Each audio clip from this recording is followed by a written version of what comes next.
Lo que vamos a hacer hoy cuando hablamos de conservación de la energía, porque como decíamos, el otro día estuvimos trabajando con el concepto de trabajo y el trabajo me permitía a introducir un concepto que era la energía cinética. Y teníamos una relación entre trabajo y energía cinética. Y es que el trabajo era el incremento de esa energía cinética, ¿verdad? Dijimos que había fuerzas especiales. Esas fuerzas especiales que van a tener un mejor comportamiento son lo que vamos a llamar las fuerzas conservativas. Porque cuando introdujimos el trabajo, en el ejemplo que estuvimos haciendo de una cierta fuerza y me movía entre dos puntos, bien mediante segmentos horizontales y verticales, luego mediante la línea recta, vimos que el trabajo me daba valores distintos, ¿verdad? Sí, Claro, uno dice, bueno, puede tener sentido el que tú digas, claro, si yo estoy modificando el camino por el que me estoy moviendo, pues tiene sentido que el trabajo se vea alterado. O a lo mejor no. A lo mejor hay ciertos casos porque la fuerza sea un poquito especial o tenga una definición muy concreta que haga que el trabajo que yo realizo sea el mismo independientemente del camino por el que me estoy moviendo, ¿verdad? Esas van a ser las fuerzas interesantes con las que nos queremos trabajar, que es lo que llamaremos fuerzas conservativas. Realmente tenemos cuatro definiciones equivalentes de fuerzas conservativas. Vamos a poner una de ellas y luego las que son equivalentes. Entonces, definición. Vamos a poner, por ejemplo, la que usa el libro de física aquí, que es a través de curvas cerradas. Es decir, decimos que una fuerza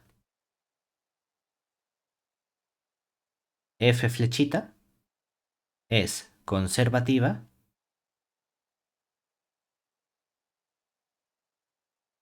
si el trabajo... Me estoy doblando. Espérate que me estoy doblando mucho. Una fuerza F. Decimos que una fuerza F flechita es conservativa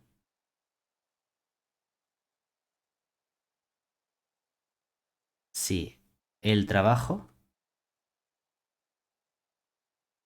realizado a lo largo de un camino cerrado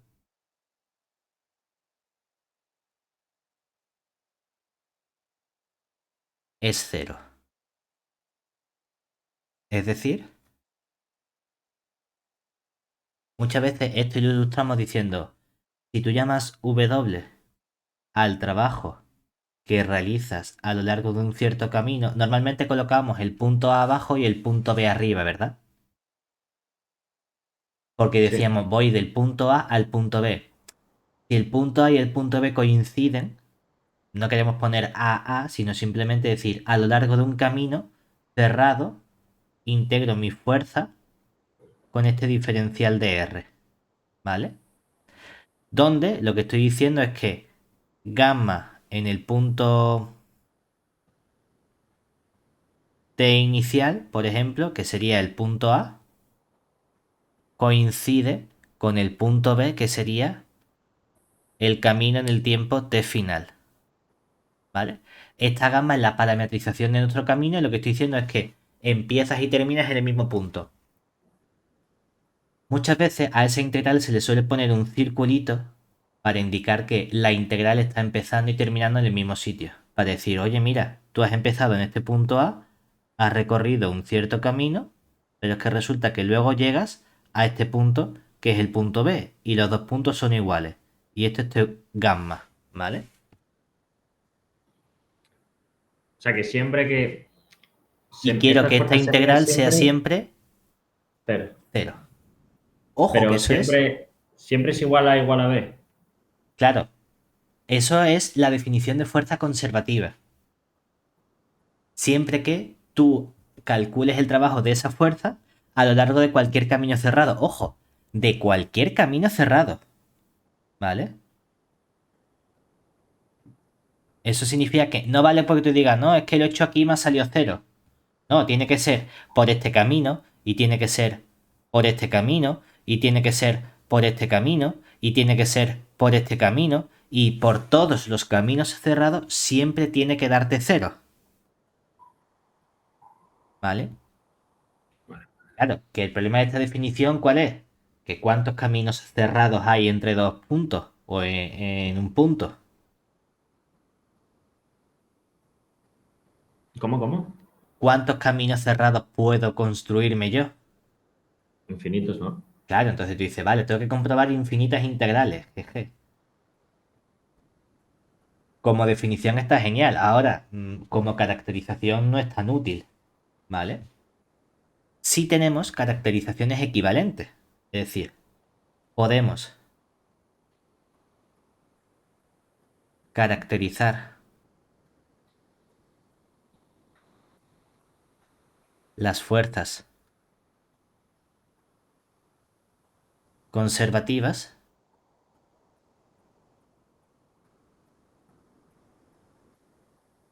del siguiente modo.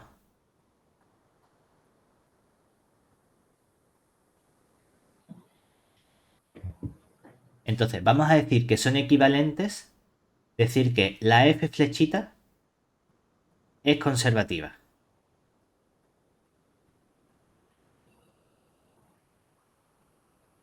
Con decir que el trabajo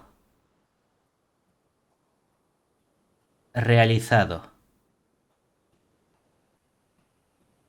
entre dos puntos A y B no depende del camino escogido.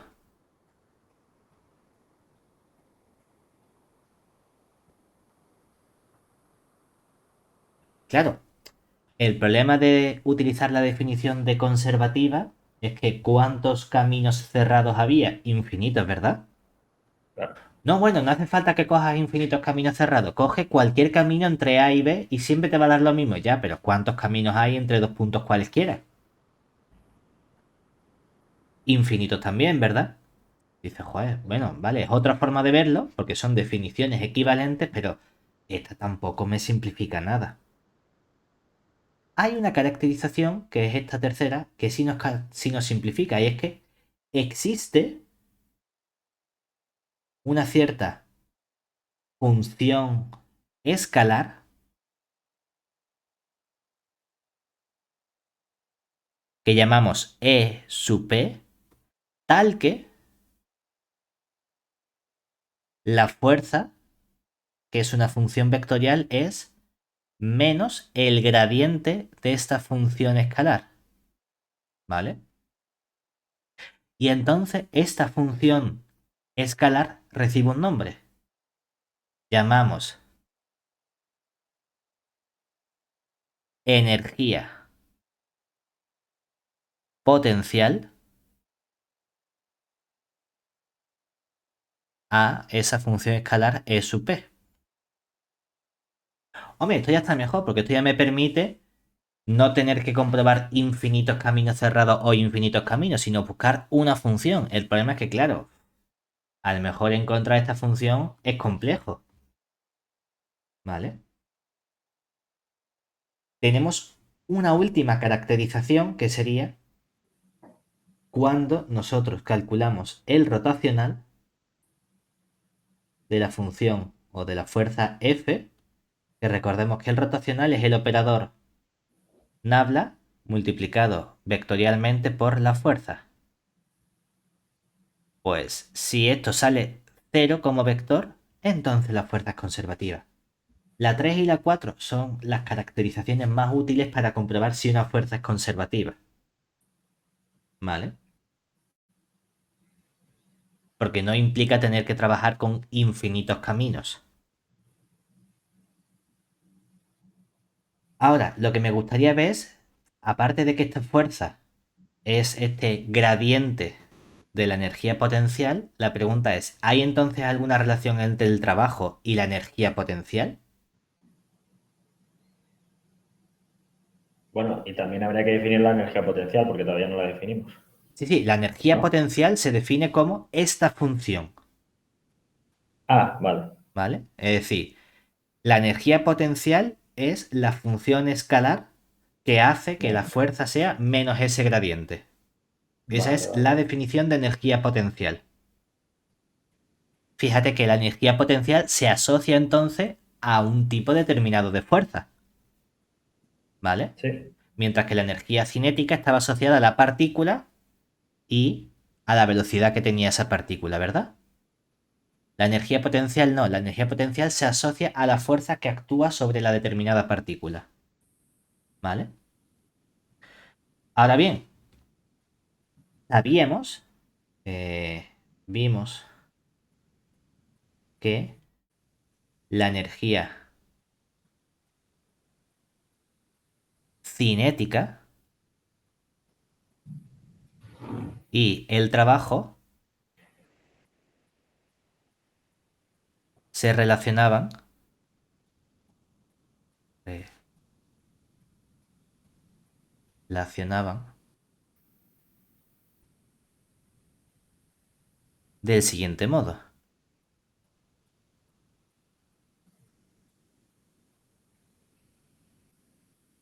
Y es que cuando calculamos el trabajo realizado entre un punto A y un punto B, ¿verdad? Que eso era esa integral entre A y B de la fuerza por este diferencial de R, ¿verdad? Que veíamos que esta fuerza por la segunda ley de Newton se podía escribir como masa por la aceleración diferencial de R, ¿verdad? Y que todo esto lo podíamos relacionar y que al final, ¿qué nos quedaba?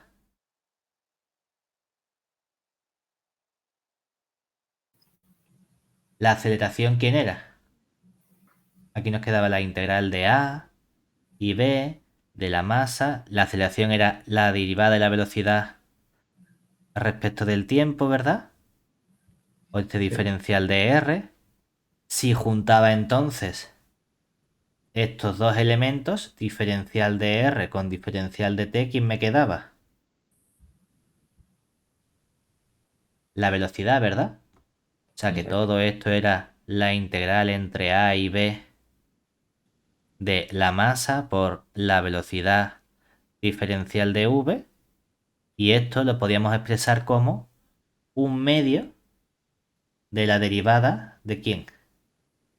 Del De V módulo de cuadrado. la velocidad al cuadrado, ¿verdad? Exacto. Porque este vector y este vector eran paralelos, entonces esto se convertía en el módulo. Y al final, ¿qué nos quedaba? Un medio de la masa por la velocidad al cuadrado en el punto B menos la velocidad al cuadrado en el punto A, ¿verdad? Que era simplemente la energía cinética que tenía mi partícula en el punto B menos la energía cinética que tenía mi partícula en el punto A, ¿no? O sea que el Sí. trabajo era el incremento de la energía cinética. ¿Sí? Y ojo porque esto es independiente de cómo sea mi fuerza F. Da igual que sea una fuerza conservativa o que no lo sea, ¿verdad? El trabajo que realiza una fuerza, ya sea conservativa o no conservativa, es siempre el incremento de la energía cinética. ¿Vale? Ahora bien, vamos a trabajar con energía, con fuerzas que son conservativas, ¿verdad? Vamos a ver si hay una relación entre trabajo y energía potencial. Porque si además la fuerza F es conservativa,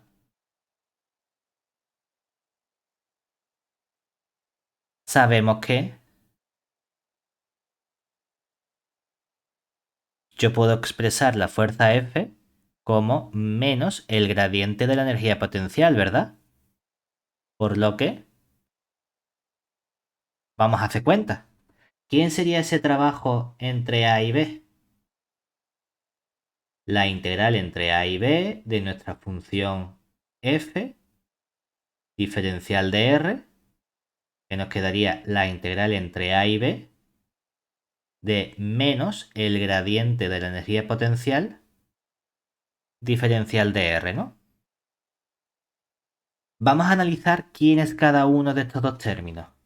Porque claro, si nos fijamos, ¿quién es el gradiente de la energía potencial? Es un vector formado por parcial de energía potencial respecto de x por el vector y gorrito más parcial de la energía potencial respecto de y por el j gorrito más parcial de la energía potencial respecto de z por el k gorrito, ¿verdad? ¿Quién era el vector diferencial de r? Ah, pues era simplemente un vector que era diferencial de x y gorrito más diferencial de y j gorrito más diferencial de z k gorrito, ¿verdad? Fíjate, cuando multiplicamos escalarmente estas dos cosas, los vectores de la base canónica y jk, ¿qué nos quedan? El i con el i1, el j con el j1, el k con el k1. O sea que aquí, ¿qué cuenta nos queda? La integral entre a y b de cuando multiplique este parcial de x que está como dividiendo con este diferencial de x que está como multiplicando, ¿de qué nos entran ganas? Como De de tachar. tachar los diferenciales, ¿verdad? Sí. Claro, y entonces ¿qué te queda? Te queda esta parcial de sub p y gorrito, parcial de sub p j gorrito, parcial de sub p k gorrito, que es como una especie de diferencial de la función, diferencial de la función, diferencial de la función, ¿no? Aquí nos queda como una especie de menos derivada de la energía potencial, ¿cierto? Y cuando integramos con la derivada, ¿qué nos queda? El menos sale Claro. fuera y sería la energía potencial evaluada en el punto B menos la energía potencial evaluada en el punto A, ¿no? Y esto sería menos el incremento de la energía potencial. Pero esto solo es válido cuando la fuerza es conservativa. Si la fuerza no es conservativa, esta relación no es cierta, ¿vale? Y una pregunta. Cuando pusimos derivada la energía potencial, ¿eso qué viene a ser? Un módulo, un módulo, ¿no? ¿Dónde, dónde? ¿Aquí? Sí. Sí, porque esta energía potencial es una función escalar. Es algo que va de R lo que sea a R. El resultado de la energía potencial es un número, ¿vale? Es como cuando aquí ponemos el módulo de la V. Es una función escalar. Aunque tenga tres componentes, el resultado es un número. Aquí igual. Es la misma analogía que tenemos aquí, ¿vale? Si te fijas entonces, aquí tengo trabajo y trabajo. O sea que puedo igualar estas dos cosas, ¿no? Es decir que en el caso de una fuerza F conservativa, tenemos que el trabajo entre A y B es siempre el incremento de la energía cinética. Y el trabajo entre A y B es menos el incremento de la energía potencial. Esto de aquí sería la energía cinética en el punto B menos la energía cinética en el punto A. Este menos incremento sería menos la energía potencial en el punto B menos la energía potencial en el punto A. De aquí que sacamos que si igualamos ambas cosas, energía cinética en B menos energía cinética en A es igual a, desarrollo este paréntesis, menos energía potencial en B, y menos con menos sería más la energía potencial en el A, ¿verdad? O lo que es lo mismo, puedo pasar este menos sumando a la izquierda, este menos sumando a la derecha, ¿qué nos quedaría? Energía cinética en B más energía potencial en B es igual a la energía cinética en A más la energía potencial en A. Pues vamos a ponerle nombre a esta suma. Es decir, definición.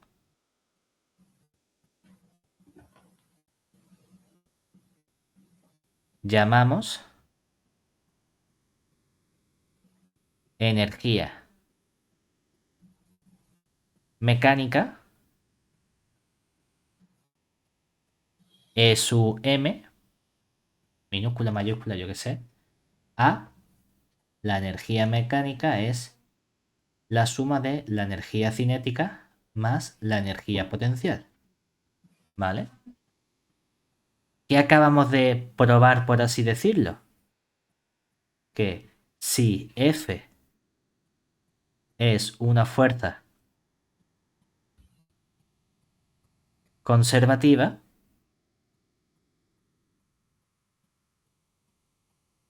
la energía mecánica, ¿qué le ocurre? Se conserva. Es decir, ¿cuánto vale el incremento de energía mecánica? Cero. Porque lo que tienes aquí a la izquierda sería la energía mecánica en el punto B, la energía mecánica en el punto A, y si paso la del punto A restando, la energía mecánica en el punto B menos la energía mecánica en el punto A vale cero, ¿verdad? ¿Hasta ahí bien? Sí. Pero esto solo es cierto con fuerzas conservativas. Y la energía mecánica es en un punto, como hemos visto. Exactamente. La energía que tiene en un punto, mi partícula es la suma de la energía cinética más la energía potencial. Entonces, ¿qué nos falta por ver? Vamos a hacer algunos, o vamos a estudiar algunos tipos de fuerzas con las que hemos trabajado para determinar si son conservativas o no, y en caso de que lo sean, cuál sería su energía potencial asociada. Vamos a ver qué ocurre con la energía mecánica y el trabajo cuando, no, cuando hay fuerzas que no son conservativas. Y vamos a ver cómo aplicamos todo esto a la vida real, por así decirlo. ¿Vale? ¿Cuáles son las dos fuerzas, por así decirlo, fundamentales, otras fuerzas en realidad, con las que hemos trabajado? Una Pues el primera peso, fuerza que ha intervenido es la gravedad, el peso, la ¿no? gravedad, es la fuerza peso, ¿verdad? Entonces yo podría plantearme, ¿es la fuerza peso una fuerza conservativa o no? Es decir, vamos a analizar qué ocurre con, em, venga, sí, fuerza peso. Vamos a cogerla en R3. Es decir, sabemos que la fuerza, vamos a ponerle fuerza peso, que realmente la hemos llamado simplemente P flechita, ¿verdad? Pero bueno, vamos a poner la F de fuerza. Se define como menos la masa por la gravedad y tiene su componente J gorrito. ¿Vale? Entonces, es una energía, perdón, una fuerza conservativa. Hombre, no me voy a poner a calcular trabajos a través de caminos cerrados de caminos. Tengo dos opciones. O busco la energía potencial o calculo el rotacional. Vamos a calcular el rotacional. Es decir, calculamos cuánto valdría el rotacional de esta fuerza peso. Que sabemos que el rotacional sería, colocamos el I, el J, el K, ¿verdad? El gradiente que sería parcial respecto de X parcial respecto de y, parcial respecto de z, y las componentes que serían componente y 0, componente y menos mg, componente z 0, ¿verdad? Claro, fíjate, la componente y será este parcial, derivo el 0 y derivo menos mg respecto de z, ¿verdad? ¿Cuánto nos queda eso? O sea que la componente y sería derivada a respecto de y de la función 0 menos derivada a respecto de z de menos mg. Todo eso por el i gorrito.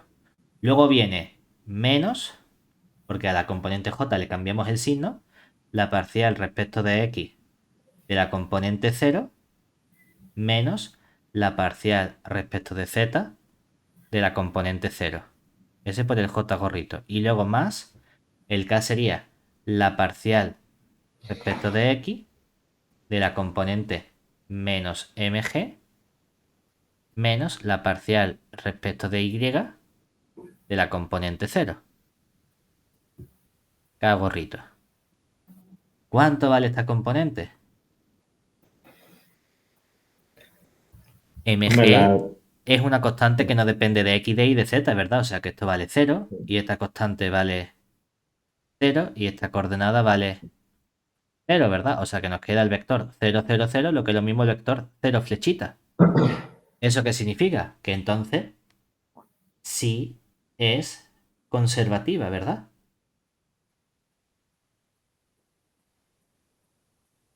Claro, pero se supone que si es conservativa, tiene que tener una energía potencial asociada. Bueno, pues vamos a ver si encontramos esa energía potencial asociada. Entonces, ¿cómo la fuerza peso es conservativa?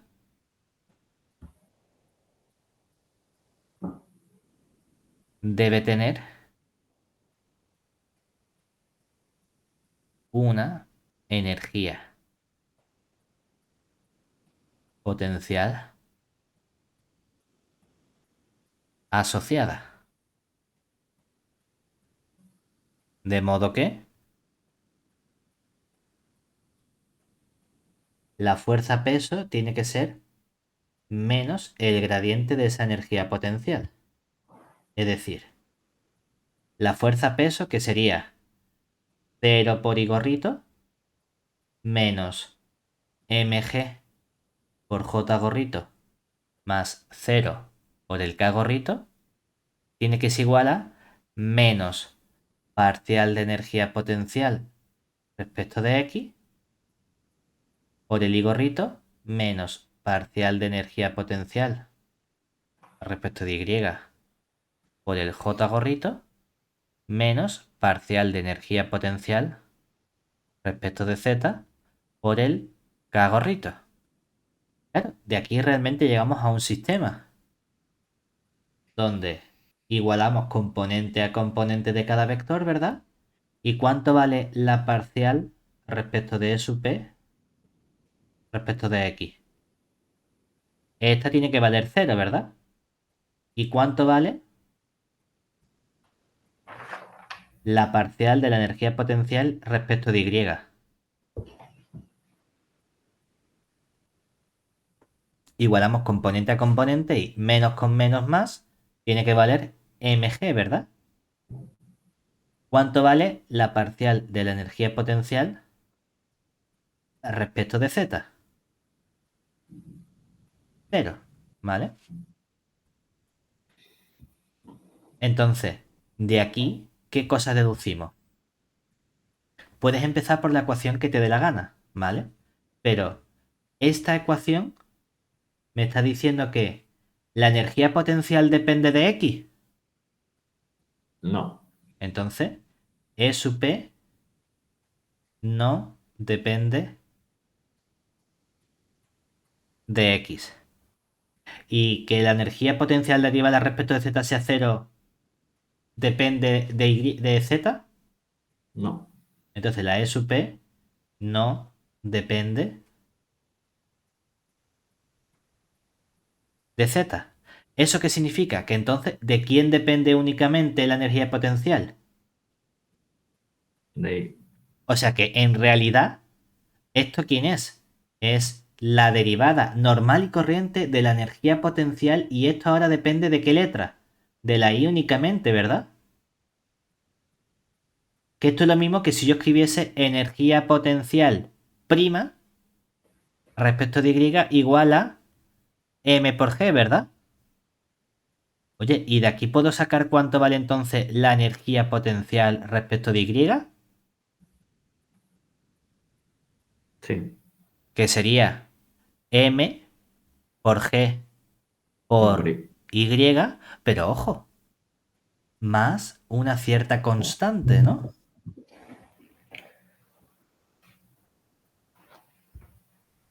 Porque cuando hemos definido la energía potencial o esto, el que exista esta función escalar no me dice que exista una única función escalar, ¿verdad?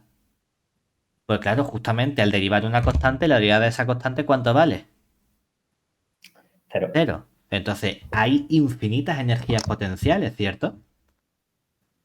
Sí. Porque esto es válido para cualquier C que sea una constante. Y una pregunta, ¿esta I qué representa? La altura, El ¿verdad? I del eje.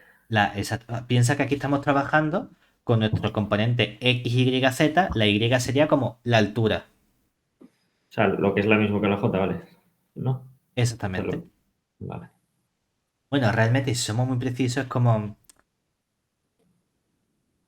la altura sería la. Estamos acostumbrados a hacerlo en dimensión 2, ¿no? Pero en Claro. dimensión 3, a lo mejor teníamos que poner la altura en la K. Pero bueno, ah, como si Ya, bueno, sí, ya, fuese. claro. Como si la I fuese la altura, ¿no? Sí, sí. Vale. Que realmente estamos acostumbrados a hacerlo todo en el plano y a lo mejor cuando hacemos en tres dimensiones estamos acostumbrados a decir la X, la Y y es la Z la que representa la altura, ¿no? Sí, como en varias variables, vamos. Exactamente. Pero bueno, realmente en ese caso tenía que haber movido esto hacia aquí y sería entonces la Z la que sería la altura, ¿vale? Claro. El Simplemente eje la normal. I, ya da igual que sea I o Z o H, lo que tú quieras, va a ser nuestra altura. Que estamos en dimensión 2 quitamos estas componentes, entonces la I es la altura. Que estamos en dimensión 3 deberíamos pasarlo realmente aquí y hablar de que la altura es la Z, que nos gusta más cuando hacemos el dibujito, ¿no? Sí. Lo importante es que entonces realmente nosotros podemos elegir el cero de la energía potencial, ¿verdad? ¿Qué significa eso? Que de todas las posibles energías potenciales vamos a especificar dónde consideramos nosotros que vale cero la energía potencial, ¿verdad? Entonces, elegimos la energía potencial de modo que la energía potencial en el suelo, es decir, a altura cero, ¿cuánto quieres que valga? Aquí es lo que tú decidas. Y el convenio es que en el suelo esa altura cuánto vale, esa energía potencial cuánto vale. Cero. Este es el convenio para la fuerza peso.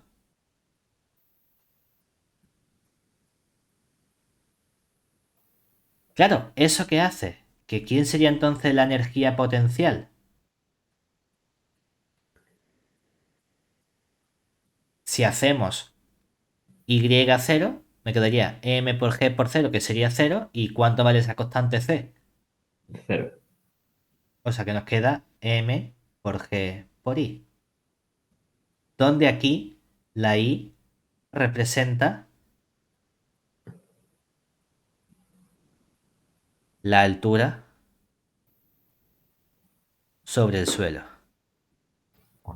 Pero bueno, al ser el suelo, en este caso sería. Sí, porque estamos acostumbrados a hacerlo como en R2, ¿verdad? Bueno, Si no, deberíamos ponerle Z. A decir, la altura es la Z. ¿De acuerdo? Digo que este es el convenio para la fuerza peso porque si más adelante estudiamos la fuerza gravitatoria, el cero de la fuerza gravitatoria está en el infinito. no en el cero. Y tú realmente podrías cambiar tu energía potencial y siempre y cuando digas, oye, pues yo quiero que a los 8 metros sea cero, ¿vale? Pues esa es tu energía potencial. Es decir, que la energía potencial no es única. Pero en el suelo sí. Claro, es decir, cuando tú le añades una condición inicial, entonces sí hay una única que verifica esa condición inicial, Claro. ¿vale? Y podemos trabajar de forma equivalente tú con tu energía potencial que sea cero en el suelo y yo con mi energía potencial que sea cero a 200 metros. Y no hay problema, ¿vale? Todo va a funcionar igual de bien. Solo que yo en el suelo tendré a lo mejor una energía potencial de menos 400 y tú a 200 metros tendrás una energía potencial de 400, ¿vale? Dependiendo de qué energía utilicemos. ¿Se entiende eso? Sí. ¿Cuál es el otro tipo de energía o de fuerza que hemos visto? Por ejemplo, hemos estudiado los muelles, ¿verdad? Y cuando hemos estudiado muelles, hay una fuerza asociada a los muelles, ¿verdad?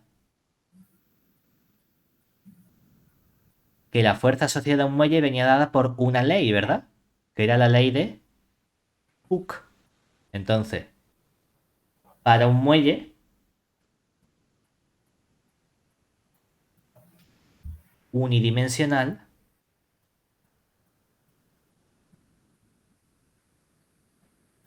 la ley de Hooke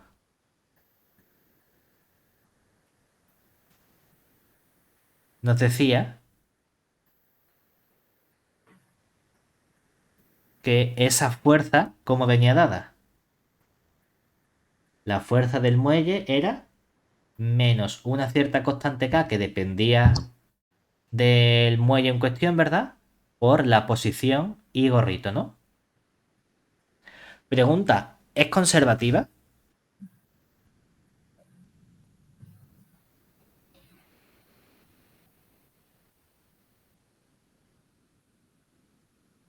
¿Qué tenemos que hacer? Calculamos su rotacional, ¿verdad? Calculamos cuánto valdría el rotacional de esta F. Ah, pues sería este I gorrito, J gorrito, K gorrito, parcial respecto de X, parcial respecto de Y, parcial respecto de Z, y aquí aparecería menos KX, 0, 0, ¿verdad? Posición Y. Derivo respecto de Y la función 0. Le resto la derivada respecto de Z de 0. Y todo eso por el I gorrito. Resto porque con la J cambia el signo. Derivo respecto de X la función 0. Le resto la derivada respecto de Z de esta que sería menos K por X. Por el J gorrito. Sumo el K que sería derivo respecto de X el 0 y resto la derivada respecto de Y de esta de aquí que sería menos KX por el K gorrito. Ya, bueno, ¿cuánto sale esta componente? 0. Derivo 0. Deriva K por X respecto de Z. Como la X no depende de Z, esto es 0. Deriva la K por X respecto a Y. Como la X no depende de Y, ¿esto cuánto sale? 0. O sea que nos sale 0 vector, ¿verdad? Luego, sí es conservativa.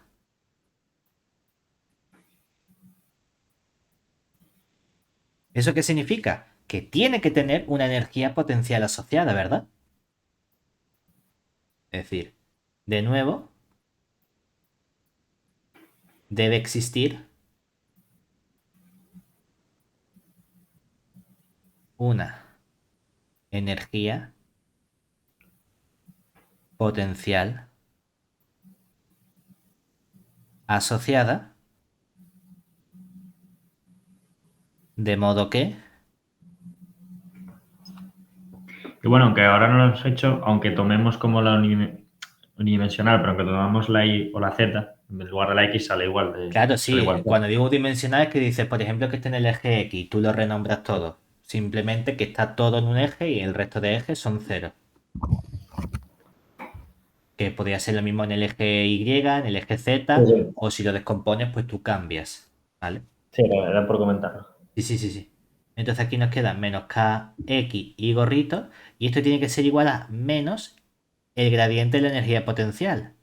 Que de nuevo esto sería menos parcial de energía potencial respecto de x y gorrito menos parcial de energía potencial respecto de y j gorrito menos la parcial de energía potencial respecto de z k gorrito. Claro, de aquí que sacamos, igual que antes, ¿verdad?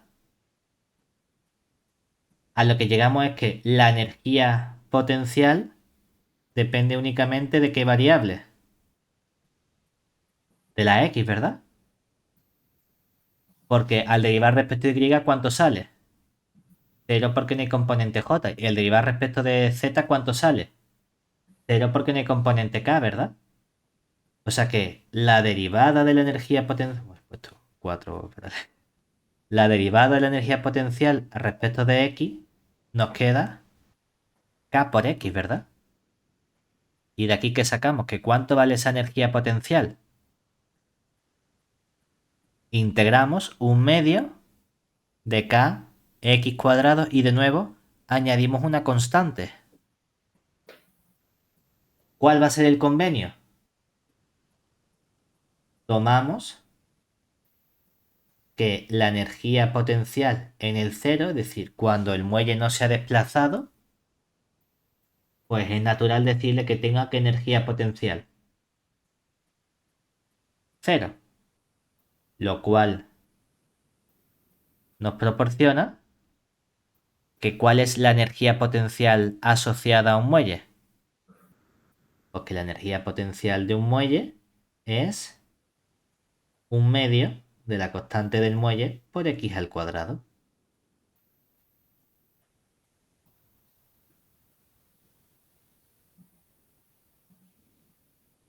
¿Todo bien hasta ahí? Sí, Ahí, hemos visto ya dos ejemplos de energía o de fuerzas que son conservativas. Hay muchos otros ejemplos de fuerzas conservativas, pero hay uno clásico de fuerza que no es conservativa. Y es el que muchas veces nos va a fallar a nosotros cuando trabajemos. Y es que la fuerza de rozamiento no es una fuerza conservativa.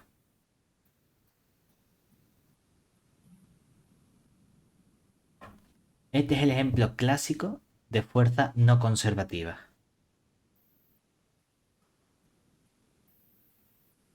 ¿Vale? ¿Eso qué significa? Cuando tengamos un problema en el que interviene la fuerza de rozamiento, no vamos a poder aplicar que la energía mecánica se conserva. Es decir, en ese caso, no se va a conservar la energía mecánica de la partícula o del sistema. La pregunta es, vale, no se conserva, pero ¿hay alguna relación?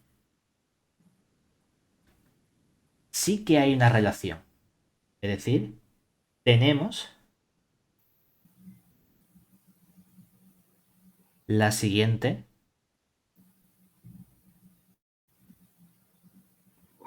relación general. Vamos a suponer que tenemos dos tipos de fuerza que pueden actuar sobre el sistema, que son las propias del sistema y las fuerzas externas del sistema. Entonces, tú por un lado puedes calcular el trabajo, vamos a llamarlo trabajo X, que va a ser el trabajo realizado, trabajo realizado por las fuerzas externas que actúan sobre nuestro sistema. También puedes estudiar quién sería el incremento de la energía mecánica de nuestro sistema, ¿verdad? Y trabajar con, o considerar el trabajo realizado por las fuerzas, vamos a llamarla NC, que van a ser trabajo realizado por las fuerzas no conservativas,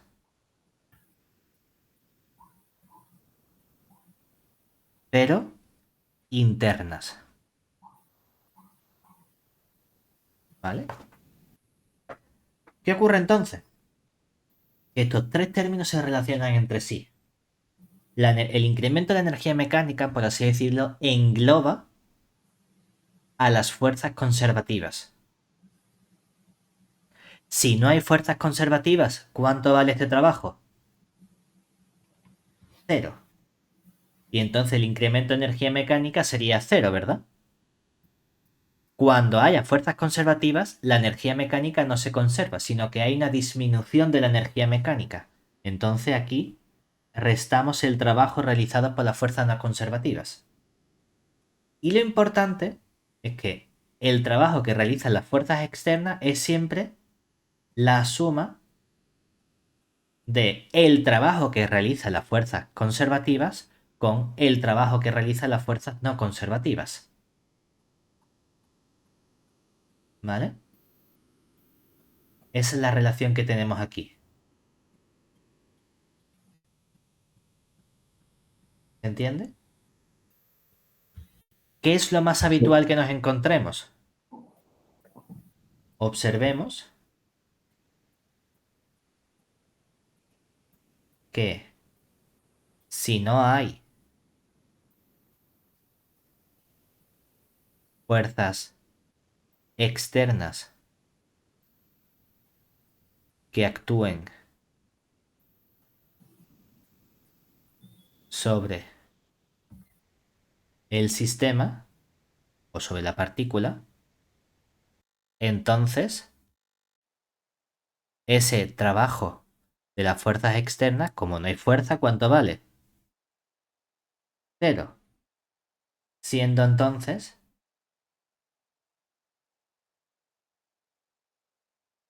el incremento de la energía mecánica del sistema igual al trabajo que realizan las fuerzas no conservativas.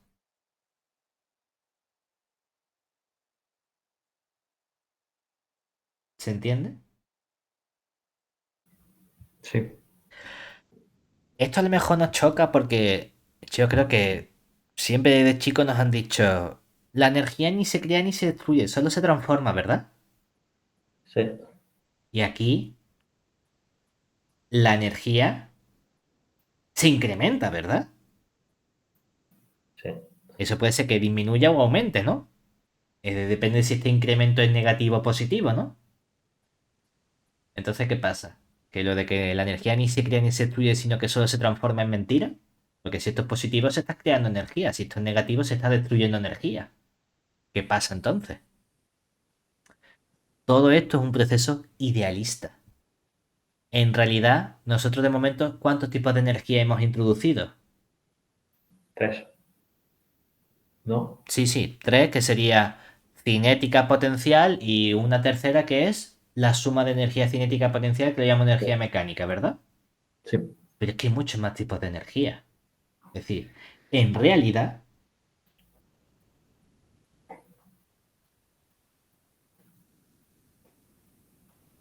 la energía. no de un sistema, sino la energía total del universo, esa es la que sí se conserva.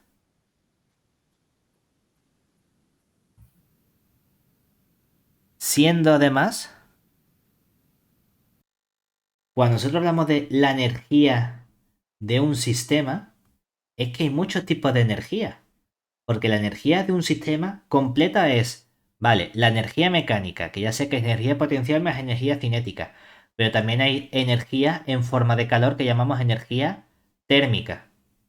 Y también hay energía a nivel de partículas, que es lo que llamamos la energía química.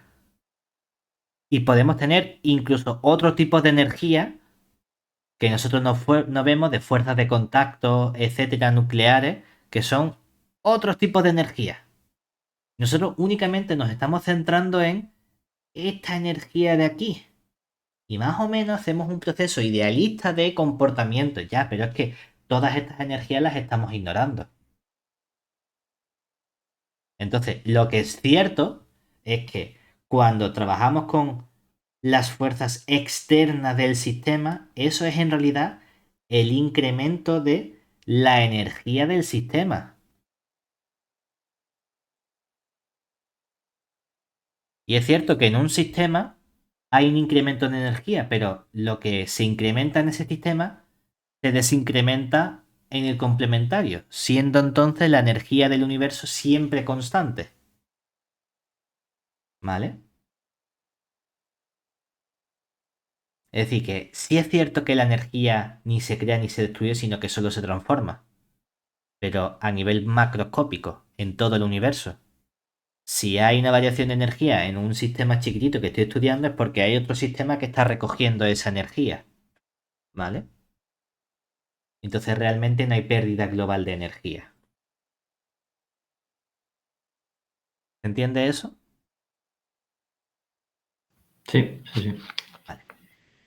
Vamos a hacer un ejemplo para que veas por qué es útil esta conservación de la energía y los ejercicios que nos vamos a encontrar. ¿Vale? Vamos a hacer el siguiente ejemplo. Tú imagínate que tenemos la siguiente situación. Siguiente situación. Yo tengo un objeto, ¿vale? Una partícula. Vamos a ponerle una caja, ¿no? Que tiene una masa m sobre la que únicamente actúa la fuerza de la gravedad, ¿vale? No hay rozamiento, no hay nada. Vamos a suponer que aquí tengo un angulito, por hacer las cuentas fáciles, vamos a poner de 30 grados, ¿no? Y vamos a suponer que aquí tengo un triangulito donde, pues, no sé cuánto quieres que mida esto. Mm, ¿Qué altura quieres que tenga en este punto? 5. 5 metros. Vale. Vamos a suponer que el cuerpo parte del reposo. El cuerpo está quieto y yo lo dejo caer, ¿vale? La pregunta es, ¿con qué velocidad llega al suelo? Es decir, el cuerpo parte del reposo y queremos hallar su velocidad al llegar al final de la rampa. Diría, bueno, lo único que yo conozco es la cinemática, ¿verdad? Sí. Ecuaciones del movimiento. Estoy en movimiento en dos dimensiones, ¿verdad? Vamos a sacar las ecuaciones del movimiento. ¿Qué aceleración está actuando? La única aceleración que está actuando es El peso, la gravedad. la gravedad, ¿verdad? Sí. Ojo, esto es como aceleración. Aquí el peso ni pincha ni corta, me da exactamente igual lo que valga eso de peso, ¿verdad? Simplemente sé que Bueno, hay una aceleración que es la aceleración de la gravedad. Ojo, ¿cuál van a ser tus ejes? Ah, es que yo estoy acostumbrado a decir que este de aquí es el eje Y, ¿verdad? Y este de aquí es el eje X, ¿no? Es decir, cojo este como eje Y, cojo este como eje X y aquí está mi origen. Venga, pues vamos a escribir las ecuaciones del movimiento.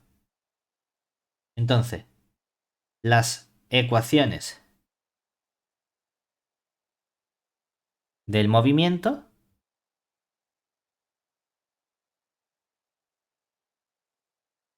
serían, tengo que descomponer en cada eje, ¿verdad? En el eje OX y en el eje OY, ¿cierto? Tenemos tres cosas.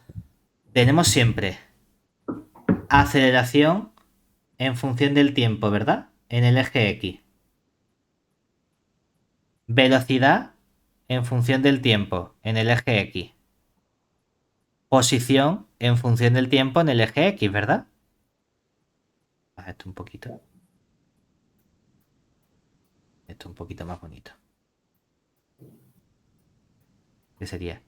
Aceleración en el eje X, velocidad en el eje X, posición en el eje X, ¿verdad? Y lo mismo con aceleración en el eje Y, velocidad en el eje Y y posición en el eje Y, ¿verdad? sí. Y además sabemos las fórmulas, ¿no? Ya, bueno, es que hay un problema y es que, o bueno, ¿cuál es la aceleración que tenemos aquí? La verdad. Claro, el problema de verlo así es que entonces la única aceleración que tengo, ¿qué sería? En el eje Y tendría La gravedad que y en el X sería cero. menos g, ¿verdad? Sí. ¿Y cuál sería la velocidad en el eje Y? Sería la velocidad inicial menos Que g sería velocidad inicial, que es cero, ¿verdad? Menos la sí, gravedad por por el t. tiempo, ¿no? Sí. ¿Y cuál sería la posición inicial? Está a 5 metros de altura, ¿verdad? O sea, 5 5 velocidad inicial cero, pues menos un medio de de g por g 4. por el tiempo al cuadrado, ¿no? Sí. Y entonces la aceleración en el eje X, ¿qué ocurre?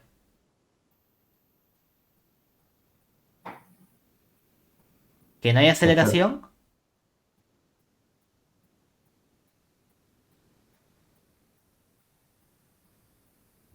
No, porque es vertical la... Claro, pero Bueno, entonces pero... hay algo que no estamos haciendo bien, ¿verdad? Y es que no hemos tenido en cuenta las fuerzas que están actuando, ¿verdad? Porque es cierto que Claro, la única aceleración que actúa es la gravedad, pero este cuerpo está apoyado sobre esta superficie, ¿verdad? Eso hace que haya una fuerza natural que impide que la partícula se hunda. ¿Y esa fuerza natural cuál es? normal. La normal, no se nos puede olvidar, ¿verdad? Y la normal es siempre perpendicular a. Entonces, realmente aquí tengo que hacer un análisis de fuerza para saber cómo son las aceleraciones que están actuando, ¿cierto? Porque si nos fijamos, no está únicamente actuando la gravedad, ¿verdad? Sino que en este análisis de fuerza que vemos nosotros aquí, sí, tienes esta fuerza, que es la fuerza peso, ¿verdad? Y tienes esta, que es la normal, ¿no?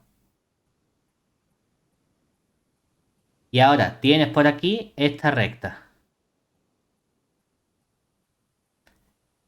así en vertical. Y ahora, ¿cuánto mide este ángulo? 30. La pregunta es entonces, ¿cuánto mide este ángulo de aquí?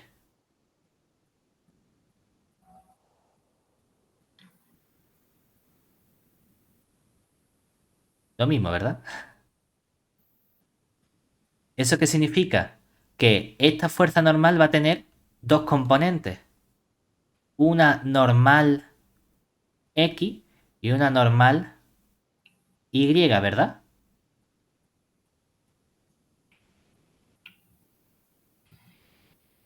¿Vale? Y esto es lo Sí. que nosotros tenemos que descomponer.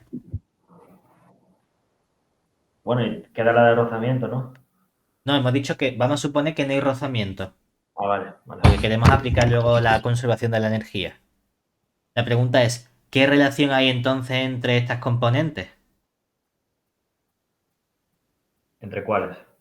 Entre la componente normal y normal X y el peso.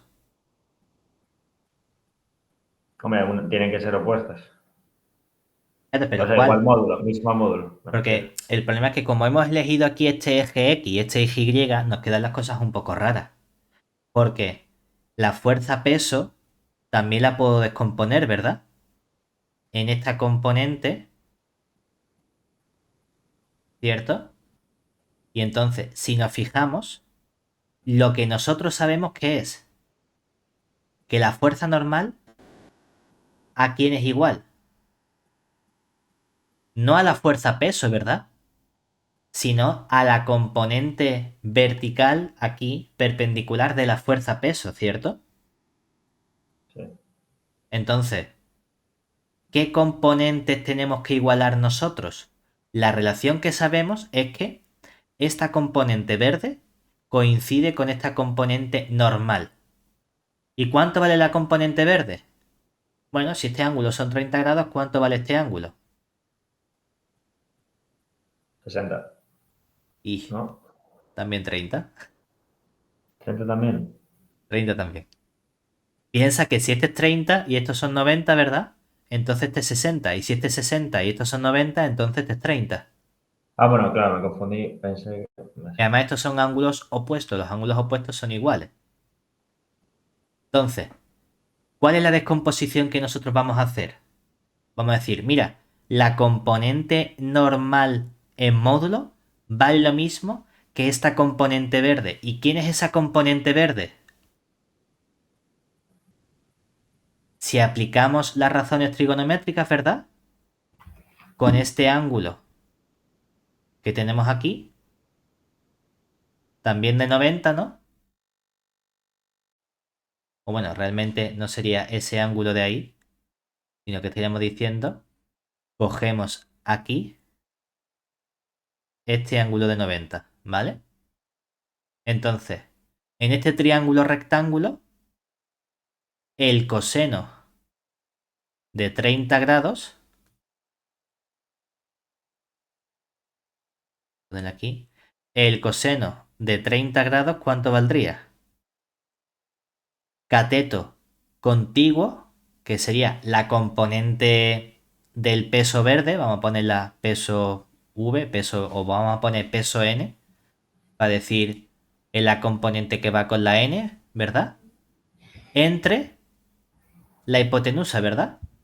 ¿Y la hipotenusa quién es? Este trocito, ¿verdad? Y eso es el peso completo, ¿no?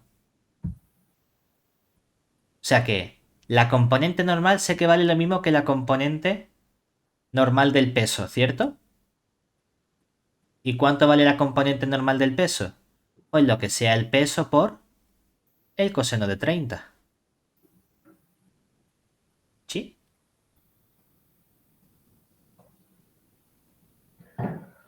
¿Hasta ahí bien? Sí, sí. Claro, pero entonces tengo todavía que descomponer la componente normal del peso en, o sea, la componente normal en normal X y normal Y, ¿verdad? Y de aquí que sacamos que cuánto valdría la componente NX. Bueno, mira, PSUN, ¿a qué lo has llamado? A P Ah, sub n lo he llamado a esta parte de aquí, a este trocito, vale. este vertical así, perpendicular a la N. Que sabemos que la normal morada y el P sub n verde son iguales en módulo, porque el cuerpo no se está hundiendo, ¿de acuerdo?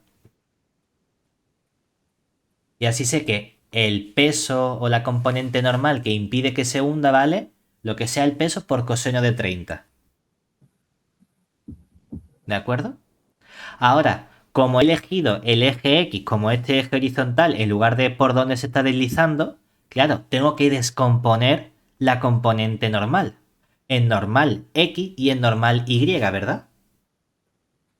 Y para eso me fijo en este triángulo que aparece aquí, que es este triángulo rectángulo. ¿Vale? Entonces, ¿qué ocurre con este triángulo rectángulo?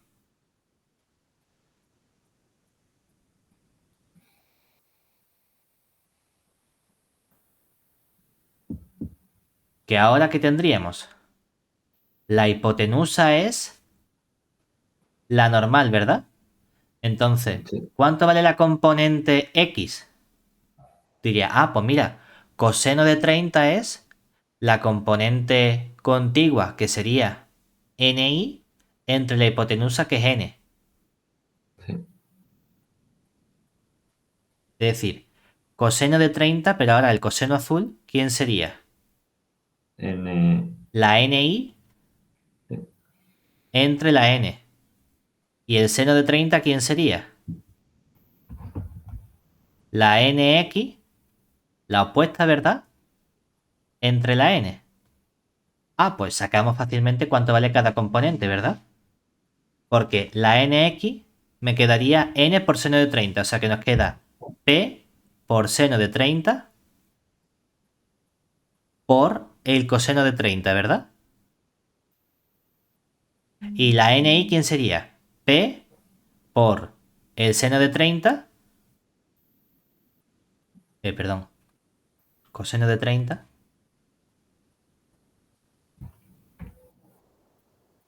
otra vez por el coseno de 30, ¿verdad? ¿Cierto?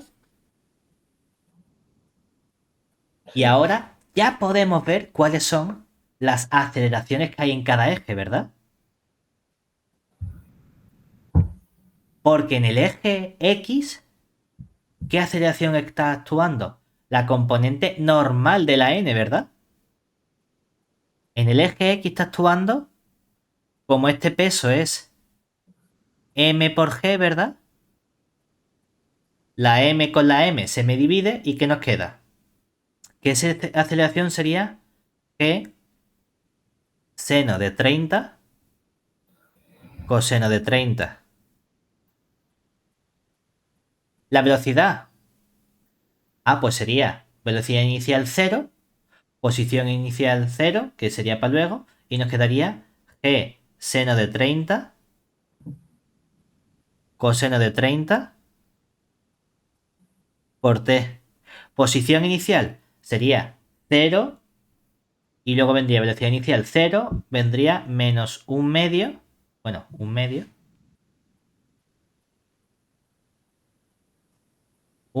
de la velocidad, que ¿qué nos quedaría? Aceleración g cuadrado seno cuadrado de 30 coseno cuadrado de 30, ¿verdad? Perdón, aceleración no va al cuadrado. Aceleración por el tiempo al cuadrado, ¿vale? T cuadrado. ¿Hasta ahí bien?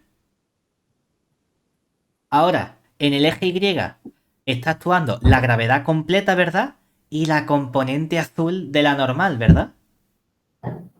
O sea que la componente morada de la gravedad es con menos, la componente azul es con más. O sea que la aceleración total sería la G, que multiplica ahora a coseno de 30 coseno de 30, podría haber puesto coseno al cuadrado, la verdad. Menos G, luego vendría velocidad inicial. Esto, que es G coseno de 30, coseno de 30, menos G por T. Y luego posición inicial sería 5 metros. Y ahora viene más un medio de la aceleración, que sería G coseno de 30, coseno de 30 menos G por el tiempo al cuadrado, ¿verdad? Y para sacar la velocidad con que llega aquí abajo, ¿qué tendríamos que sacar? La componente X y la componente Y de la velocidad. Es que para que llegue abajo tengo que hacer la Y igual a 0. Despejas el tiempo, sustituyes en la X y en la Y, calculas el módulo y eso es lo que nos sale. ¿Todo bien hasta ahí? Sí. Pero En muchas las cuentas. NSX, NSI, NSUI, bueno, claro, bueno, me iba a preguntar una tontería, pero bueno, has despejado la N para ponerlo todo en función del peso, o sea, de la Exactamente. P. Claro, el problema es que aquí hay muchas cuentas que hacer, ¿verdad? Sí, bueno, es un poco tedioso, pero bueno. Hombre, es un poco. Es verdad que, bueno, seno de 30 vale un medio, coseno de 30 vale raíz de 3 partido por 2 y que esto más o menos lo podemos sacar, ¿no? Y Sí, que de hecho, luego, cuando tú sacas lo que vale el tiempo, que yo qué sé, tendrías que despejar aquí este 5 pasa restando, el 2 multiplicando, esto para acá y le hace la raíz cuadrada, el tiempo que sea, ¿no? Y dice, oye, pues más o menos lo podemos sacar sin problema, que tampoco es una cuenta tan rara de hacer, ¿no? Pero bueno, sí que hay que hacer bastantes cuentas. Porque aquí, ¿qué tendríamos? Imponemos que entonces la Y valga cero, ¿verdad? Sí, solo sí. De aquí que sacamos que 5 más un medio de esta G, que vendría aquí. Vamos a poner ya coseno cuadrado de 30 menos G de cuadrado igual a cero. Hombre, ¿cuánto vale el coseno de 30? Raíz de 3 entre 2, ¿no? Entonces esto lo elevo al cuadrado, que nos queda 3 cuartos. Entonces realmente te queda G por 3 cuartos menos G, que sería menos un cuarto de G, ¿no? sí. O sea que aquí nos queda 5 más un medio por menos un cuarto de G, t cuadrado igual a cero. Y de aquí que sacamos. Este 2 por 4 sería 8.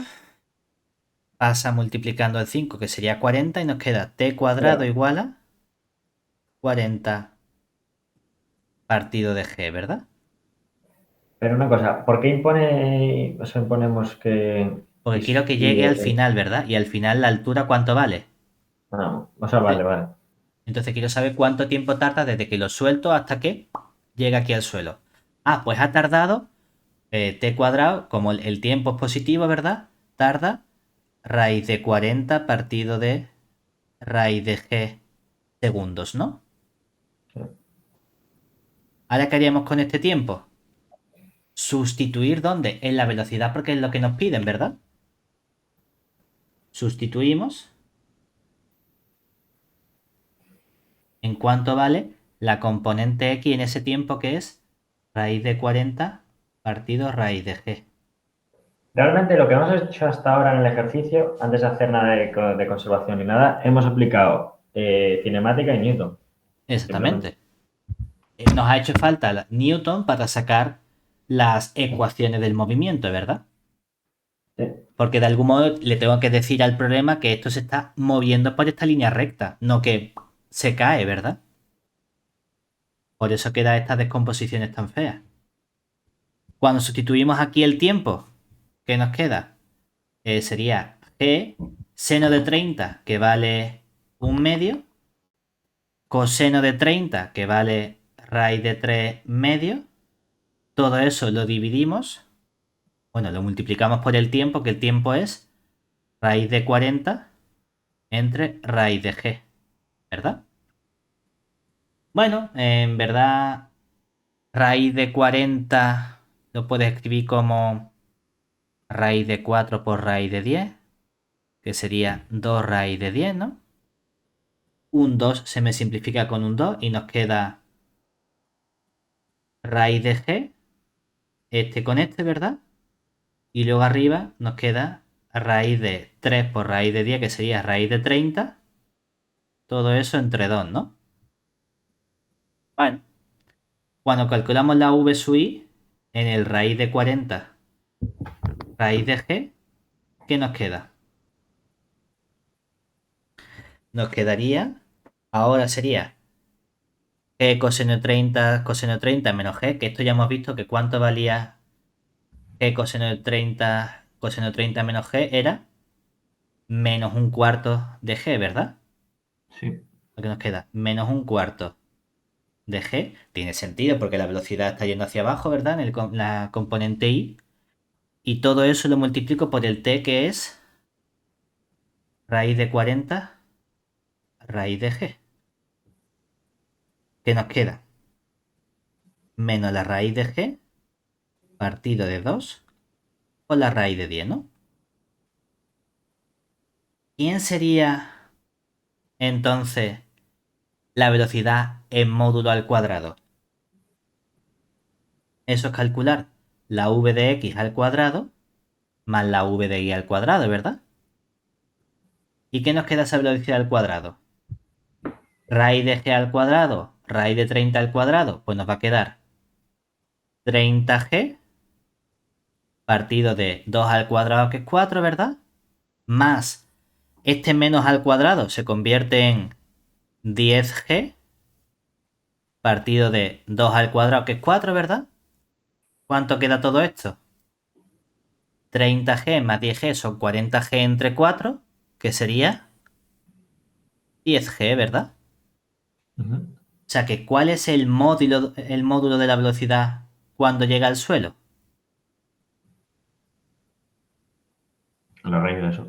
Exactamente, raíz de 10g metros partido por segundo, ¿no?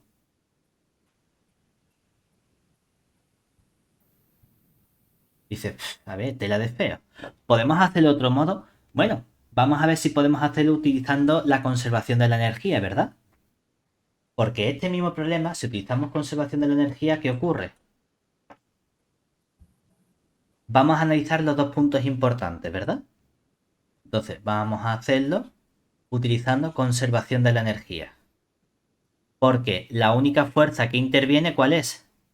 La fuerza peso. ¿Qué ocurre con la fuerza peso? Es conservada. Que es Bueno, conservativa, ¿verdad? Entonces, ujú. si usamos conservación de la energía,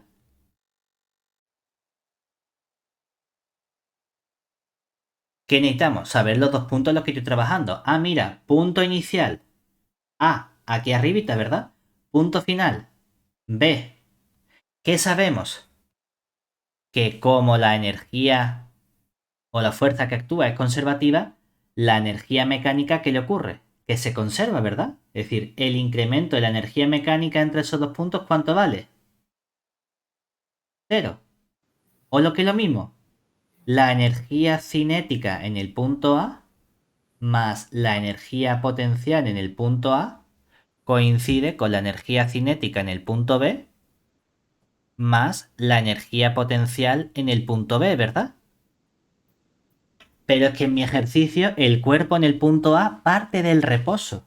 Y si parte del reposo y nosotros sabemos que la energía cinética es un medio de la masa por la velocidad al cuadrado y que la energía potencial es la masa por la gravedad por la altura y que tenga, ¿verdad?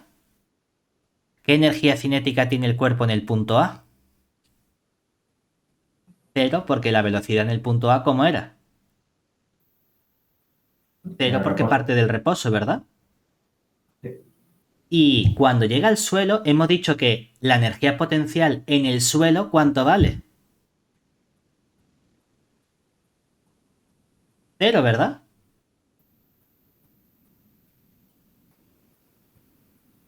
¿Cierto? Entonces, ¿cuánto vale la energía potencial en el punto A? Ah, pues como estoy a 5 metros de altura, será la masa por la gravedad por la altura, que son 5 metros, ¿verdad? ¿Y cuánto vale la velocidad en el punto B?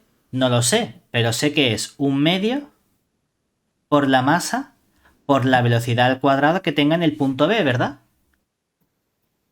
Oye, ¿podemos despejar? Sí, claro. Masa fuera. De aquí que sacamos Que v al cuadrado, ¿cuánto vale? 2 por 5, 10g. Anda, ¿y cuánto vale entonces la velocidad? En módulo, raíz de 10g, ¿verdad?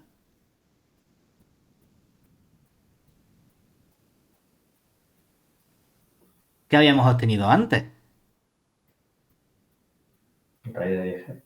¿Qué hemos obtenido ahora en dos líneas? Lo mismo. Lo mismo. Ahora, tú imagínate que hemos tenido que tener en cuenta las fuerzas que actúan, que hemos tenido que descomponer bien las fuerzas, que hemos tenido que tener esta descomposición que parecía súper rara de la aceleración en el eje X, que a lo mejor tú empiezas a hacer esto y te dices, hostia, muy raro, ¿eh? El seno por el coseno por... Esto te escama. Y tú dices, he tenido que meter la pata en algún lado, ¿verdad? Ujú.